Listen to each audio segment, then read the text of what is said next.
Dabhoi Miyagam Karjan railway લાઇનનો ભવ્ય પ્રારંભ. નેરો ગેજનું સ્થાન હવે બ્રોડ ગેજે લીધું. ડભોઈ પશ્ચિમ રેલવેના વડોદરા વિભાગ દ્વારા વિસ્તારના લોકોની લાંબા સમયની પ્રતીક્ષાનો અંત આવ્યો છે. પ્રતાપનગરથી વાયા ડભોઈ થઈ મિયાગામ કરજણ સુધીનું ડેમુ ટ્રેન સેવાનો આજથી વિધિવત પ્રારંભ કરવામાં આવ્યો છે.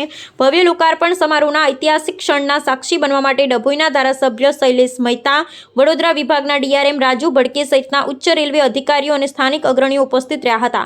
મહાનુભાવ દ્વારા ટ્રેનને લીલી ઝંડી બતાવી પ્રસ્થાન કરવામાં આવ્યું હતું. Narrow gauge to broad gauge એક નવો યુગ વર્ષોથી કાર્યરત નેરો ગેજ લાઇનને બ્રોડ ગેજમાં રૂપાંતરિત કર્યા બાદ તમામ જરૂરી સેફ્ટી ટેસ્ટિંગ પૂર્ણ કર્યા સિવાય જનતા માટે ખુલ્લી મુકાઈ છે.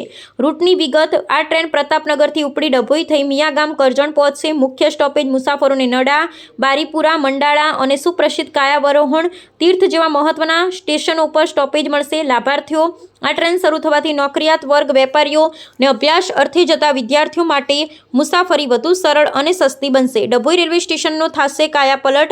નવી સુવિધાઓની જાહેરાત: વિસ્તારના ધારાસભ્ય અને સાંસદ દ્વારા રેલવે મંત્રીને કરવામાં આવેલી રજૂઆતના ફળ હવે મળી રહ્યા છે. છેલ્લા 7 વર્ષથી લોકોની માંગ હતી. આજે માંગ પૂર્ણ થઈ છે. હવે રેલવે તંત્ર કેટલા સમય આ ગાડી દોડાવે છે એ જોવાનું રહ્યું. ડભોઈના રેલવેના નકશા પર વધુ મજબૂત બનાવવા માટે નીચે મુજબના આયોજન હાથ ધરાશે. નવા પ્લેટફોર્મનું નિર્માણ: આગામી દિવસોમાં ડભોઈ ખાતે નવા પ્લેટફોર્મ બનાવવામાં આવશે. એક્સપ્રેસ ટ્રેનોનું સ્ટોપેજ: એકતાનગર કેવડિયા તરફ જતી મહત્વની એક્સપ્રેસ ટ્રેનોને ડભોઈ ખાતે સ્ટોપેજ મળે તે માટે સક્રિય પ્રયાસો શરૂ છે.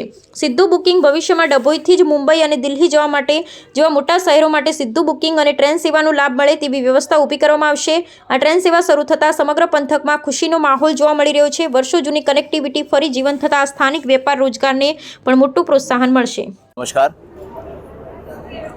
मियागाम करजन से डभोई तक की जो लाइन है इसका 2023 में गेज कन्वर्जन हुआ। इसके बाद बड़े दिनों से यहाँ हमारे पास डिमांड थी। माननीय एमपी साहब, एमएलए साहब, इनसे हमेशा इसके बारे में चर्चा की जा रही थी कि यहाँ रेल सेवा शुरू की जाए। इस सेक्शन को स्ट्रेंथन करने के लिए और स्पीड बढ़ाने का कार्य चल रहा था, इसलिए कुछ इसमें डिले हुआ, बट काफ़ी अथक प्रयासों से, रेल कर्मचारियों के प्रयासों से ये सेक्शन रेडी किया गया और आज ये ट्रायल रन होके ये सर्विस जो है डभोई से दोनों तरफ जाएगी। डभोई से हमें मियागाम का रास्ता मिलेगा, मियागाम करजन का, और डभोई से ट्रेन प्रतापनगर भी जाएगी।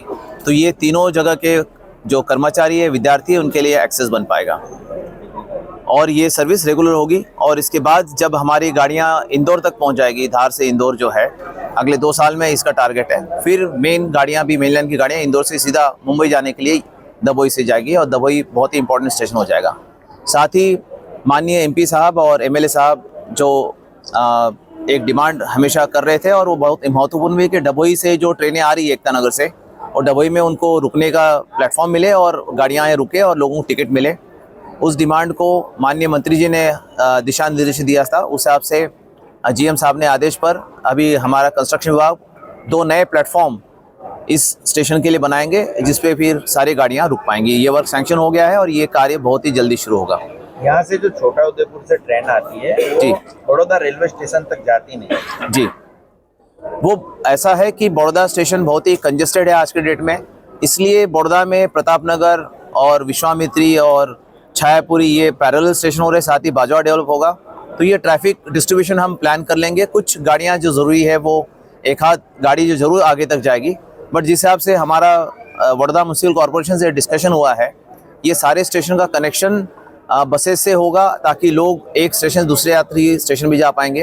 इनफैक्ट प्रतापनगर बहुत ही महत्वपूर्ण स्टेशन डेवलप हो रहा है डभोई जैसे, इसका दोनों स्टेशन का उद्घाटन बहुत ही माननीय प्रधानमंत्री जी करेंगे। तो जो लंबी दूरी की गाड़ियां हैं जो साउथ और स्पेशली नॉर्थ में हमारे पटना की तरफ, दिल्ली की तरफ और वाराणसी की तरफ जाते हैं, सारी गाड़ियां अभी प्रतापनगर से शुरू होंगी। तो प्रतापनगर भी बड़ौदा जैसे ही बहुत ही महत्वपूर्ण स्टेशन बनने जा रहा है। धन्यवाद।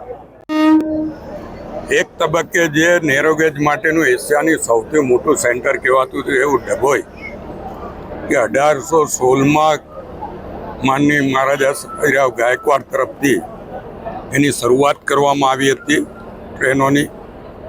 આજે બ્રોડગેજમાં રૂપાંતરિત થયા પછી લોકોની જે લાગણી ને માંગણી હતી એને અનુરૂપ રેલવે તંત્ર દ્વારા આજે ડભોઈથી મિયાગામ કરજણ ને પ્રતાપનગરની ટ્રેનની શરૂઆત કરવામાં આવી છે। આનાથી યાત્રિકોની સાથે જે વિદ્યાર્થીઓ અભ્યાસ કરવા માટે અપડાઉન કરવા હોય એને પણ ફાયદો થશે, નોકરિયાત વર્ગોને પણ આનો લાભ મળશે અને જરૂરિયાત સંતોષાતે હમણાં કહેવામાં આવ્યું એમ રસ્તામાં કાયાવરોને જે તીર્થસ્થાનો છે એ તીર્થસ્થાનો પર જવા આવવા માટે પણ લોકોને આ ટ્રેન મદદરૂપ થશે.